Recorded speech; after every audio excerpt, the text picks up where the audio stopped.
Hey everyone, welcome back to the Raritan Oratory YouTube channel and this week's Gospel Reflection for the 33rd Sunday in Ordinary Time. A reading from the Holy Gospel according to Matthew. Jesus told his disciples this parable. A man going on a journey called in his servants and entrusted his possessions to them. To one he gave 5 talents, to another 2, to a third 1, to each according to his ability. Then he went away. Immediately, the one who received 5 talents went and traded with them and made another 5. Likewise, the one who received 2 made another 2. But the man who received 1 went off and dug a hole in the ground and buried his master's money. After a long time, the master of those servants came back and settled accounts with them. The one who had received 5 talents came forward, bringing the additional 5. He said, "Master, you gave me 5 talents. See, I have made 5 more." His master said to him, "Well done, my good and faithful servant. Since you were faithful in small matters, I will give you great responsibilities. Come, share your master's joy." Then the one who had received 2 talents also came forward and said, "Master, you gave me 2 talents.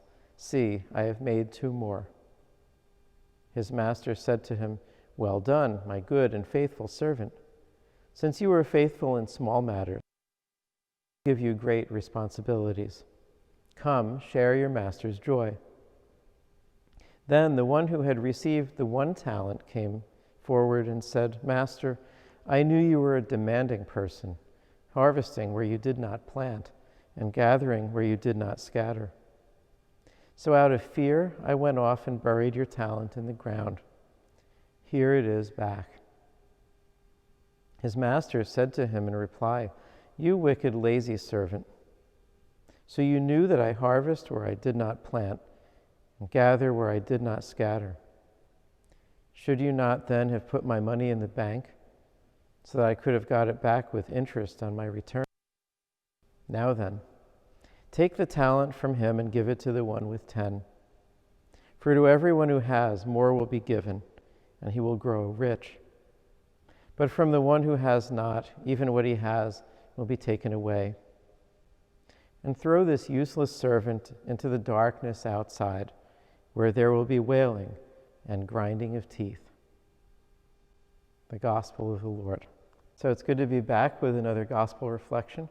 And we took last week off because we figured the video before that was so long, we earned ourselves a little break. But here we are back, and just as we're coming to the end of the liturgical year, and we're hearing all these passages about the judgment, about the end, and the judgment that will come. So today's gospel, well, it ends on a rather ominous, dark note. But what is it about, this parable of the talents? It's about how we use the gifts that we're given, right? And so we hear about this one servant who, out of fear, buries what his master has entrusted to him in the ground. And almost kind of snarkily says to him, "Well, here's your talent back. I knew you were a harsh and demanding man. So I buried your talent in the ground, and here it is, take it back. Like, I don't want anything to do with this anymore." What does that say about the heart of this servant? And what does it say to us? If we allow fear to rule us, we will not make use of the gifts that God gives us. And we won't be able to flourish and realize our potential and be happy. And we won't be able to fulfill our role in building up the kingdom and responding to our vocation. So that means we have to be willing to take a little bit of a risk to invest and to make use of the gifts that we've been given. So of course, the first thing is we have to be able to identify them.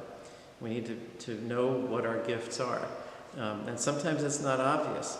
Sometimes it takes interesting turns of events to discover them. And then we need to discern how best to put them to use, to invest them so that they bear fruit and grow. For not only for ourselves, for our community, for our church, for our world. And we could probably say that there's no more important time than now for us to know what our gifts are and to put them to good use. Our world needs the gifts that God gives us. Our church needs them. Our families need them. And we need them. And so do we trust, do we believe that God in his goodness has given us gifts in a unique combination that no one else has?